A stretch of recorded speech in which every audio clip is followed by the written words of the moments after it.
Jackson? Yeah, we want to start with Steph Fry. Any update? How's he doing this week? He's in the building again. But, talking to him and everything, he's still feeling the symptoms. So we're just I'll give you an update late next week. He's in the protocol. He's in good spirits, I would say, but he's feeling the symptoms of that concussion. And the challenges that Andrew Thomas is going to have to face on Saturday with this Kansas City squad. He's excited to play. It's always a shame when somebody goes down and you get your opportunity, but Andrew's been training hard and he's ready for it. What about the center back position? Obviously, you got a lot of options there to mitigate the fact that you got some guys that are still not ready yet. Yeah. Alex has done well. Jonathan Bell's back from suspension and, just coach's choice. Yaimar and Kim Kihi are close. Yaimar is going to go on the trip.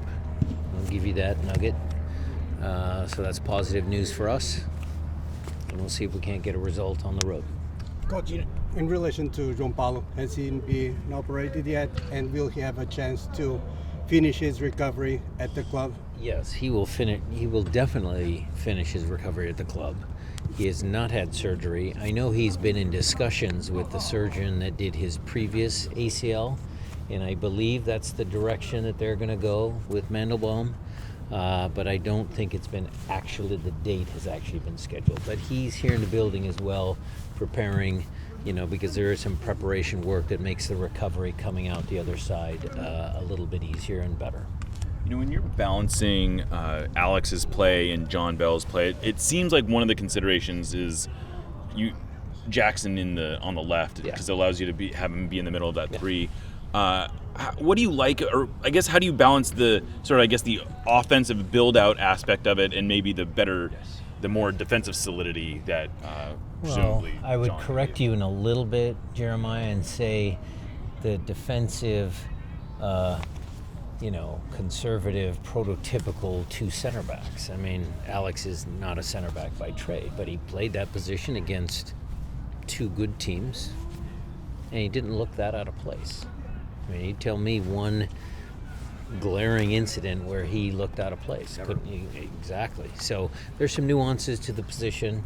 Obviously, set pieces, height. It's always handy to have some guys in that particular arena. But he's done really well, and it does put Jackson back in his natural position, and we like that. What did you get from Alex in that? I mean, what are his strong points playing the center back? Is it his ability, ball distribution, feet? He's used to the ball being at his feet, making good decisions, and it's just a little bit more attack-minded look. Because he can find Jackson's finding passes and Alex is finding passes, and we had Kalani on the right, and it's a pretty possession, exciting kind of right side of the field. Brian, how do you attack differently when on the left side from your right side, without going too much in depth? Because Obed brought that up a little bit. Paul and Ryan Kent are true wingers. I mean, Pedro could go out there. They're true wingers. The right side, who's ever playing right back is the one that usually is higher up the field, highest and widest. Now, when Pedro and Kalani or Pedro and Alex played over there, Pedro has the ability to go wide, and one of those guys moves up in the pocket. But it just varies. And does that have any effect on Albert Rusnak, what he's doing up there in Obed, where he gets in that pocket? We just open the floodgates a little bit more. I want them to play with a little bit more freedom within the structure of the team. Albert can come in the middle, come on the right, and Obed fills in where Albert's supposed to be. What has the film kind of dictated of how you guys can limit a guy like Jovlich, who's in such a hot form right now for Kansas City? Well, he's obviously a good forward. Burned us last year in the conference final. But, I'm confident with our defensive pressure high up the field, limit some of his touches, and then, when they get the ball, when they move up the field, they've got a good number 10. 4-3-3 still. Even with Peter gone, they're still in that 4-3-3. Might have tweaked it a little bit, but we've watched enough film. We've seen the players enough. We know them. And on the other end of the field, what stands out about their midfield and their defense that you guys can attack? Well, statistically, I'm sure you guys will cover that. They're at the lower end of our league in expected goals and entries and all that sort of stuff. We get the report from our guys upstairs, but you still have to do the job. You still have to make plays. We're going to try and keep possession higher up the field. Jordan's going to feature in the game, so when he's on the field, getting in behind, all the normal stuff.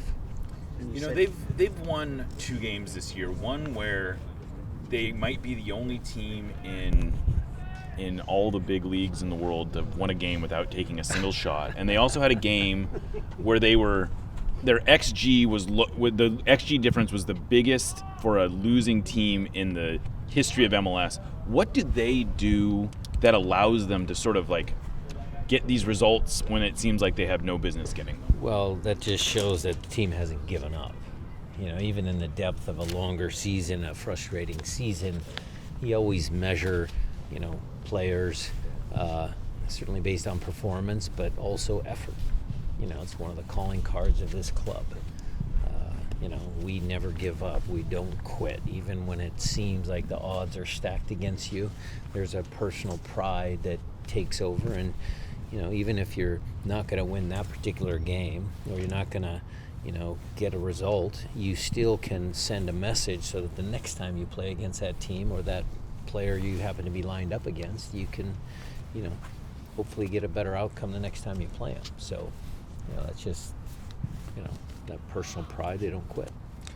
Turning the focus back to you guys, Pedro has been in and out of the lineup. One thing we haven't really seen from him is on the left. I'm just curious, what do you like better about him on the right, and that you haven't put him on the left? Well, a lot of that's a little bit of a numbers game because you've got 2 guys that have, Paul's been making plays, and Ryan Kent's obviously a talented player. So is it more playing time, availability of minutes? Has Pedro pushed past, the group of guys that we have playing out here, or, even where Albert plays? I mean, that's his challenge, and he's taken that head on. I mean, he's working really hard in training. What I like about him on the right-hand side is he has the ability to come in and out. So he can go outside, and we shuttle a guy in the pocket, or he's in the pocket and the guy goes wide. So there's a little bit of creativity and, allows him to pick up the ball in different spots. If he's on the left, sometimes he's got to be patient. He's got to wait for the ball comes to him. And, I think he's a really creative player. He likes having the ball at his feet. So I'm sure if you've asked him, he'd probably rather play in a position where he touches the ball more. Brian, how do you balance that? How do you balance what's working, the results that you're getting from certain players, and then the need to give a player more minutes, more MLS. consistent minutes? We've got a 3-game week, and we've got Leagues Cup against 3 really good opponents in a short amount of time. Injuries can happen at any time. When Pedro steps on the field, he's going to be ready because his training has been way up here. How you feel your set pieces, especially corner kicks? I know Jackson had a close one. How you just the assessment? I know you want to score more, but well, we always work on them. There's been a little bit of renewed focus on just the mentality inside the box. You saw that in Jackson's play, both defensively and offensively. It's just messaging and, again, the training environment. We're going to push them in training not to just take it as we're going to work on our set pieces. No, we're actually focused on getting the ball in the goal, even though there might not be a goalkeeper or defenders around. We want them to, just get a little bit sharper in training, and hopefully that manifests itself into some clear chances from the initial ball. Brian, with JP's absence, obviously you got Danny Leyva, but beyond that, you got some versatile players like Alex or Kalani that could fill in those positions. Are those more of the maybe answers that you're getting to that depth in that position? Yeah, or you might hear about our signing in the next day or two. I mean, yeah. Even young guys like, Schneider, a guy like that. He's a great player. Coach, yeah, regarding the Club World Cup, obviously now with the result from Paris Saint-Germain, you were basically the only team that could hold Paris Saint-Germain Well, Botafogo. Well, they didn't have a full 11 against Botafogo, but my question is more regarding stuff that happens outside of soccer. You mentioned that your family was here to see the Club World Cup. How did they like Seattle? How did they like the Sounders? I think the whole Club World Cup experience is just the appetizer for the World Cup. I mean, it was such a great event. Everybody was excited. The field was great. The competition was good. Our team played well. Seattle fans showed up. The stadium was good. The only game I could catch not of ours was the River Plate game, and 30,000 River people in the stadium. I mean, what an atmosphere. And that's similar to what back in 1994, Stanford Stadium, the old Cardinal Stadium, it was like Cameroon versus Sweden.